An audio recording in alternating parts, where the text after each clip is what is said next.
성가대 찬양이 갈수록 은혜스러워지는 것 같습니다. 이럴 때는 아멘 하셔도 이게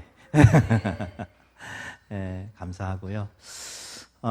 제가 지난 주간 텔레비전을 그 프로그램을 보다가 기억에 남는 이야기가 있어서 좀 소개하려고 합니다. 여러분 중에도 뭐 보신 분도 있으실 텐데 미우새라는 프로그램 보신 적 있으시죠? 이게 이제 나이는 많이 들었는데 여전히 부모를 걱정하게 하는 철없는 자녀들의 삶을 보여주는 그런 관찰 예능입니다. 그래서 뭐 생후 400개월, 500개월 막 이렇게 40이 넘어도 막 이렇게 철없는 그런 아기 같은 삶을 살고 있는 그런 이제 사람들의 이야기인데요. 그 중에 이제 이상민이라는 가수가 나옵니다. 여러분 룰라 옛날에 아시죠? 룰라의 멤버였던 이상민이라는 가수가 있는데요. 이 사람이 젊은 시절에 이제 사업을 크게 벌렸다가 완전히 망하고 큰 빚을 지게 됩니다. 그리고 이제 그 빚을 갚아오는 이제 여정들이 그 프로그램 안에 나와요. 20년 갚았다 그러더라고요. 근데 어쨌든 뭐 중간에 나오는 같이 출연하는 연예인들이 맨날 놀리죠. 빚쟁이라고 놀리고 거지라고 놀리고 빚이 많으니까 이제 그랬는데 그 어쨌든 자신이 진 빚을 다 갚겠다고 그렇게 이제 열심히 사는 모습을 보여줬고 지난주에 다 갚았다 그러더라고요. 70억이었다고 그래요. 69억 뭐 7천인가 그렇게 나오더라고요. 70억의 빚을 20년 동안 갚은 이야기가 이제 방송을 통해서 나왔습니다. 자, 그러면서 이제 이 빚을 다 갚았다 이러면서 자신에게 돈을 빌려줬던 이 채권자를 찾아가는 이제 그런 장면이 나왔습니다. 그러니까 채권자와 채무자로 돈을 빌려준 사람과 빌린 사람으로 만났는데 이 채권자를 형님이라고 부릅니다. 그러니까 왜 그런가 이제 이야기가 나오는데요. 이 형님에게 이 사람이 10억을 빚졌다고 그래요. 그러니까 2004년도에 이 사건이 생겼는데 사건이 터졌을 때에 이 이상민이라는 사람이 이제 채권자들이 모여 있는 상황에서 내가 지금은 돈을 갚을 능력이 없다. 근데 시간을 주고 좀 기다려주면 내가 어떻게 해서든지 꼭 갚을 테니까 좀 기다려달라. 이렇게 이제 이야기를 했다 그럽니다. 근데 뭐 사람들이 다 생각들이 다르잖아요. 어떤 사람은 뭐 안 된다, 뭐 감옥에 가라, 뭐 이러기도 하고 어떤 사람은 기다리겠다 하기도 했는데 그런 상황 가운데 이 이상민의 눈빛에서 진심이 느껴져서 기다려주자고 그렇게 다른 채권자들을 설득했던 사람이 이 형님이라는 겁니다. 그때부터 이제 채권자 채무자 관계이지만 서로를 신뢰하며 20년을 기다려주었고 결국 다 갚았다 뭐 이런 얘기였습니다. 이제 두 사람이 이런저런 이야기를 해요. 20년 동안 있었던 일들을 처음에 그 만났을 때 중간에 또 위기가 있었을 때 뭐 이런 얘기들을 쭉 하는데 그 중에 이제 놀라운 이야기들이 있어요. 이상민이 빚은 갚지만 최소한의 생활은 할 수 있게 해달라고 내가 뭐 메이크업도 혼자 하고 뭐 매니저 없이 혼자 다닐 테니까 먹고 살 수 있도록 최소한의 금액은 좀 남겨놓고 나머지만 빚을 갚도록 그렇게 좀 해달라 이렇게 이제 요청을 했다고 그래요. 근데 채권자들 중에는 안 된다 무조건 다 갚아라 뭐 이런 사람들도 있었다는 거죠. 그래서 끝까지 이제 이 일을 동의해주지 않던 세 사람이 있었다고 그래요. 이 세 사람이 이 빚을 계속 무조건 갚으라 그러니까 이 형님이 그럼 내가 대신 보증을 서주겠다. 그리고 그 세 사람의 빚을 떠안았다는 거예요. 이게 원래 이 사람의 빚은 6억인데 이 세 사람 거 떠안아서 4억 더해서 10억의 빚을 졌다는 겁니다. 받을 수 있을지 없을지 모르는 그런 상황인데 자기 돈도 다 떼일 판인데 다른 사람 빚까지 대신 자기가 보증을 서주면서 기다려줬다는 거죠. 대단한 사람이죠. 더 놀라운 것은 이 사람이 빚을 갚는 동안 이자를 전혀 받지 않았다는 겁니다. 계약서를 쓸 때 아예 이자를 0%라고 이렇게 표시를 해놓고 원금만 갚도록 그렇게 기다렸다는 거죠. 그리고 이 중간에 우리가 이제 뉴스를 통해서 봤지만 이 이상민의 어머니가 돌아가셨을 때 채권자들 중에 유일하게 찾아와서 조문하고 위로했던 사람이 이 형님이라는 겁니다. 어떻게 보면 가장 서로를 믿지 못하고 또 가장 불편한 그런 관계일 수밖에 없는 채권자와 채무자의 관계였는데 이 두 사람이 서로 오랜 시간 서로를 신뢰하면서 또 아픔을 나눌 수 있는 그런 관계까지 되었다라는 것이죠. 그래서 20년 시간이 지나고 빚을 다 갚은 다음에 둘이 앉아서 그 서류 그 같이 찢으면서 축하하는 그런 장면들이 방송에 나왔습니다. 요즘 같은 시대에 정말 보기 드문 그런 사람들의 이야기여서 내내 신기하기도 하고 또 대단하다라는 생각을 가지기도 했습니다. 여러분도 아시다시피 이제 제가 설교를 매일 성경 본문을 따라서 하잖아요. 그러니까 1년 본문이 다 나와 있어요. 이제 보통 제가 2, 3주 전부터 그 앞에 몇 주, 2, 3주 앞에 본문들이 뭔가 하는 대충 보고 이제 묵상하면서 준비를 하는데, 그러니까 이제 이 이야기가 제가 그런 생각을 하고 있는 중이니까 더 와 닿았던 것 같아요. 그러니까 이 형님이란 사람은 신앙이 있는지 없는지 모르겠지만 어쨌든지 간에 그가 보여준 모습은 성경에서 말하는 채권자의 이상적인 모습을 잘 보여주는 그런 사람이지 않을까.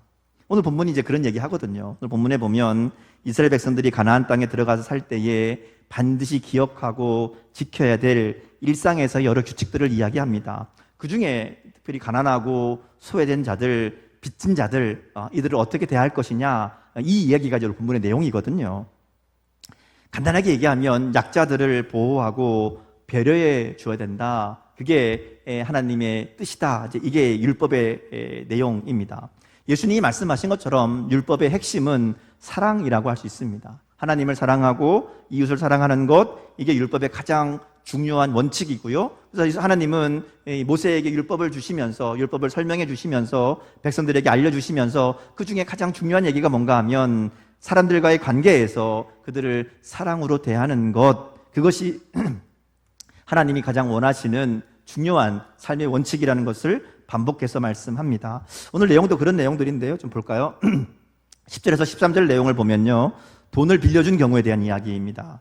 이웃이 어떤 어려운 일을 만나서 돈을 빌려야 됩니다. 그럼 돈을 이제 누군가에게 구워야 되는데, 그렇게 돈을 구워줄 때에 그 집에 들어가서 담보물을 가지고 나오지 말라, 이렇게 얘기합니다. 돈을 빌려준다고 해서 그 집에 가서 아무렇게나 마음대로 말하자면 이 담보가 될 만한 것들을 빼앗아 오지 말아라라는 겁니다. 들어가지 말고 밖에서 기다려라. 그리고 그 사람이 주는 거 받아서 그걸로 담보를 삼아라. 이렇게 이야기합니다. 돈을 빌려줬다고 해서 마치 네가 무슨 주인인 것처럼 그 사람에게 어떤 이 정복한 왕처럼 가서 빼앗아 오지 말아라. 이것저것 빼앗아서 마음대로 그렇게 하지 말고, 비참하게 만들지 말고 그 사람을 존중해주고 그 사람을 배려해 주어라. 그런 이야기입니다. 이건 사실 요 부분만 있는 게 아니라 앞뒤로 계속 나오는 이야기예요. 앞에 보면 6절에 보면 이 맷돌에 대한 얘기가 나오거든요. 맷돌은 담보로 잡지 말아라. 그런 얘기가 나와요. 왜냐하면 그게 먹고 사는 일, 당장 먹어야 되는 일이기 때문에 그렇다는 것이죠. 겉옷에 대한 얘기도 나옵니다. 겉옷을 담보로 받지 말고 또 받았다면 저녁에 돌려줘라. 이런 이야기들이 쭉 나옵니다. 왜 겉옷인가 하면 이 겉옷이라는 것이 이스라엘 백성들에게는 가장 최후의 재산이라고 할 수 있고 자기를 지키는 마지막 보루라고 할 수 있습니다. 그러니까 말하자면 겉옷을 빼앗긴다는 말은 그 사람의 어떤 인격적인 삶 전체가 무너진다는 그런 상징이라는 것이죠. 그래서 맷돌 저당 잡지 말아라. 그거는 생명을 저당 잡는 거다. 겉옷 저당 잡지 말아라. 혹시나 잡았다면 저녁에는 돌려줘라. 그거 있고 최소한의 어떤 인간으로서의 존엄을 지킬 수 있도록 그렇게 배려해줘라. 그런 겁니다. 그러니까 돈을 빌린 사람 집에 함부로 들어가지 말라는 얘기나 맷돌을 저당 잡지 말라는 얘기나 그것에 대한 이야기는 약자라고 해서, 연약한 자라고 해서 무시하지 말고, 또 그 생존이 위협되지 않도록, 돈 때문에 무시당하지 않도록 존중해 주라는 그런 의미입니다. 그래서 빚진 자라고 해도 생계에 꼭 필요한 것은 지킬 수 있도록, 그리고 무엇보다 그들의 자존심을 지킬 수 있도록 배려하는 것이 마땅하다. 그렇게 얘기합니다. 그래서 그들이 그 옷을 입고 너를 위해 축복하게 하라고 13절에 이야기합니다. 그러면 그것이 하나님 앞에서 내 공의로움이 될 것이다. 이렇게 말씀합니다. 이 말은 하나님이 인정하신다라는 의미입니다. 하나님이 자기 백성에게 원하시는 모습은 바로 이와 같은 사랑과 긍휼과 자비의 모습이라는 것이죠. 세상 사람들은 하나라도 손해보지 않으려고 악착같이 다 받아내려고, 얻어내려고 그렇게 하지만 하나님의 백성들은 정말 연약한 자들, 없는 자들, 가난한 자들을 생각하고 조금 손해보더라도 그들을 배려하고 양보하는 삶이 되어야 된다라는 겁니다. 그게 하나님이 인정하시는 삶, 하나님이 기뻐하시는 삶이라는 겁니다. 그래서 19절에서 21절까지 내용을 보면요, 곡식을 베거나 감람나무 열매, 포도나무 열매를 딸 때에 그들이 지켜야 될 삶의 원칙을 이야기하는데 한마디로 얘기하면 일부러 남겨두라는 겁니다. 레위기 19장 또 23장에도 이 내용이 나오는데요. 악착같이 싹싹 긁어서 다 챙겨가지 말고 일부러 좀 흘리라는 겁니다. 귀퉁이는 남겨놓고 혹시 놓고 온 거 있으면 굳이 찾으러 가지 말고 나무에 남은 것 좀 있으면 그냥 두라는 거예요. 의도적으로 남겨두라고 말씀합니다. 자, 그러면서 19절 하반절에 보면 하나님의 약속을 말합니다. 19절 말씀을 표준 세번역 성경으로 한번 같이 읽어보겠는데요. 같이 한번 보겠습니다. 같이 읽습니다. 시작. 너희가 밭에서 곡식을 거둘 때에 곡식 한 묶음을 잊어버리고 왔거든 그것을 가지러 되돌아가지 말라라. 그것은 외국 사람과 고아와 과부에게 돌아갈 몫이다. 그래야만 주 너희의 하나님이 너희가 하는 모든 일에 복을 내려 주실 것이다. 하나님은 그렇게 하나님 말씀대로 남겨두는 자들, 일부러 이웃을 위해서 잃어버리는 자들에게 복을 주신다는 겁니다. 그 손으로 하는 모든 일에 복을 내리신다 이렇게 약속합니다. 이제 우리가 지금 세 번역을 읽었는데 이 번역을 보면 우리가 읽고 있는 개정 개역 성경과 조금 다른 면이 있습니다. 여기 보면 그래야만이라고 번역합니다. 또 공동 번역 성경을 보면 그래야 이렇게 번역합니다. 우리가 읽은 성경에는 그냥 그리하면이라고 되어 있지만 이 말은 그래야만이라는 겁니다. 그러면 좋겠다라는 게 아니라 그래야만 한다는 겁니다. 그러지 않으면 하나님의 약속이 따르지 않는 겁니다. 해도 그만, 안 해도 그만인 약속이 아니라 그렇게 해야만 되는 일이라고 말씀하시는 겁니다. 여러분, 그렇다고 해서 여기저기 일부러 물건을 흘리고 다니라는 얘기가 아닙니다. 이렇게 말씀드리는데도 꼭 이렇게 설교하면 설교 듣고 나서 이렇게 생각하시는 분들이 있어요. 나는 물건을 잘 흘리고 여기저기 잘 잃어버리고 다니니까 하나님이 복 주실 거야. 그게 아니라는 거죠. 이웃을 위해서 여유를 가지고 배려하라는 말씀입니다. 좀 악착같이 챙기지 말고 다 싹싹 긁어서 가져가지 말고 여유롭게 배려하고 남겨둘 줄 알고 때로는 일부러 좀 남길 줄도 알아야 된다. 그것이 오늘 하나님 말씀하시는 우리 삶의 원칙이라는 것이죠. 14절에서 나오는 18절도 같은 내용입니다. 특별히 이 자기와 관련 있는 어려운 자들, 가난한 품꾼의 이야기가 나오죠. 자기가 품꾼을 고용했는데 품꾼이라는 얘기는 제일 가난한 사람들이라는 의미입니다. 근데 이 품삯을 미루지 말라는 겁니다. 하루 벌어서 그 돈 가지고 그 가정이 먹고 사는 사람인데 그거 내가 좀 아쉽다고, 내가 좀 어렵다고 그 사람들 어려운 것 외면하지 말라는 겁니다. 내가 좀 어려워도 먼저 주라는 거예요. 그래서 그들이 그거 받아 가지고 가서 그 생활할 수 있도록 그들을 먼저 생각하고 어렵게 하지 말라는 겁니다. 나아가서 품삯을 주지 않아서 그들이 하나님께 호소하면 하나님이 그것을 내게 죄가 된다 이렇게 말씀하시는 거예요. 16절도 비슷한 의미입니다. 아버지나 자식의 문제로 다른 가족에게 책임을 묻지 말아라 이렇게 얘기합니다. 아버지가 죄를 지었으니까, 아버지가 빚을 졌으니까 아들에게 갚아라 그러지 말라는 겁니다. 요즘 세상은 다 그렇게 하잖아요. 아버지가 빚을 졌으면 아들 보고 갚으라 그러고 그 고리를 걸어서 주변 사람들에게 다 막 그렇게 하는 게 세상의 방법이라면 하나님 그러지 말라는 겁니다. 그렇게 다른 사람 잘못으로 심지어 가족이라고 해도 똑같이 죄인 취급하지 말아라고 그렇게 말씀하시는 겁니다.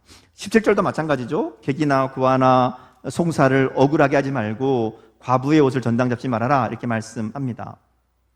여기 나오는 객이나 구하나 과부는 말하자면 가장 힘없고 가장 가난하고 가장 어려운 사람들의 대명사라고 할 수 있습니다. 그러니까 그런 가장 약한 자들의 생존을 보장하고 그들의 마음이 상하지 않도록 배려하고 돕는 것이 하나님의 율법에 담긴 뜻이라고 말할 수 있습니다. 그래서 그들을 도와줄 때에도 네 입장에서 도와주지 말고 도움받는 사람의 입장에서 생각해라. 그게 이제 19절에서 21절 아까 우리가 봤던 그 내용입니다. 곡식을 거두어서 추수한 것을 갖다가 주면서 야 내가 너 도와준다 이러지 말고 그냥 남겨두라는 거예요. 그러면 필요한 사람이 알아서 가져갈 수 있도록. 그래서 도움받는 사람이 상처받지 않고 자존심 상하지 않도록 그렇게 배려하시는 하나님의 의도를 볼 수 있습니다.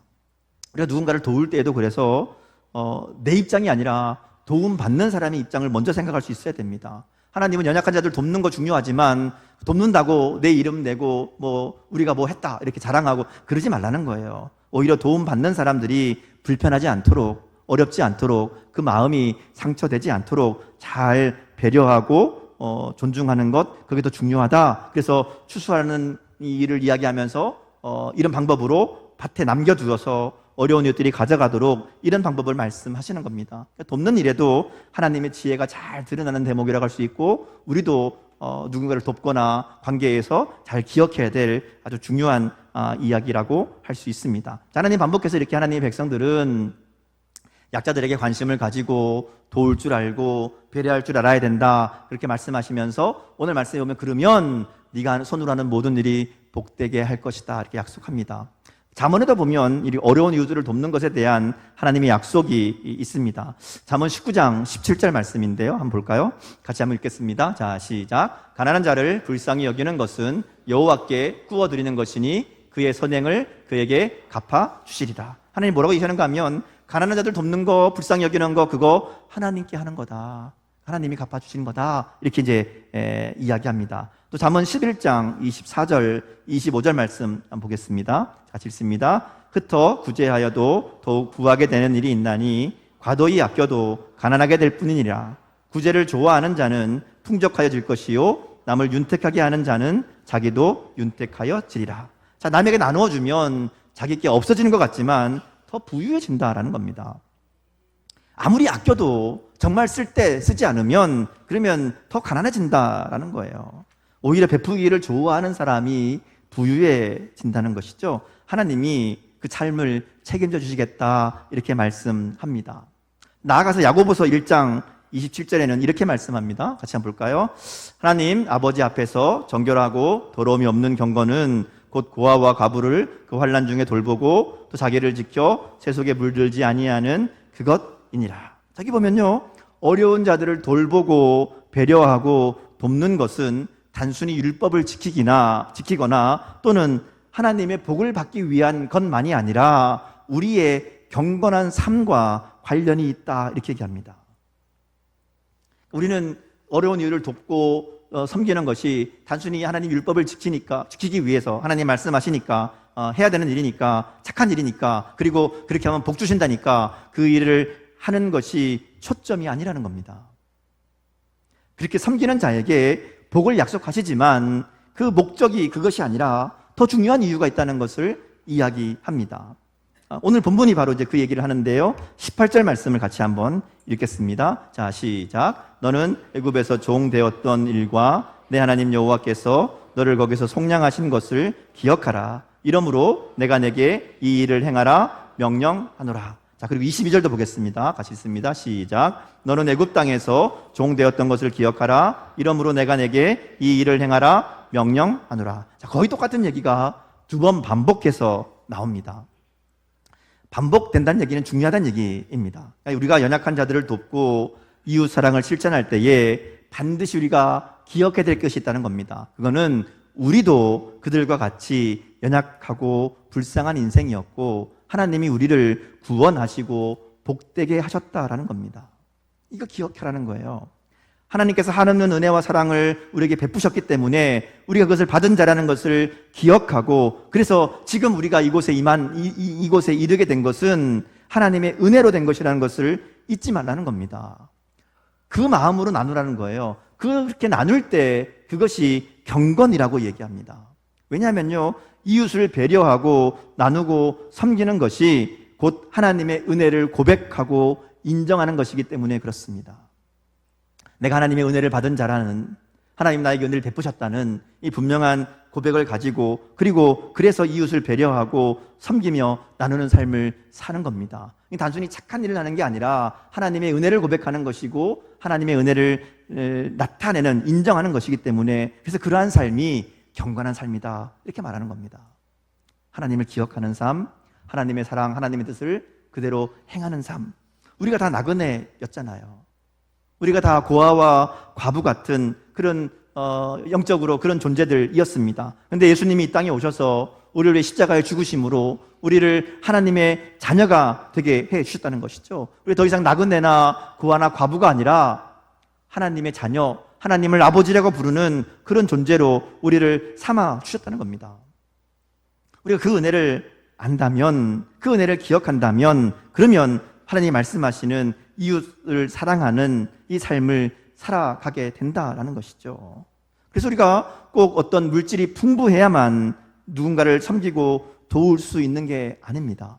하나님의 은혜를 분명하게 알고 고백하는 사람은 물질의 유묘와 상관없이 돕는 삶, 베푸는 삶을 살 수 있다는 것이죠.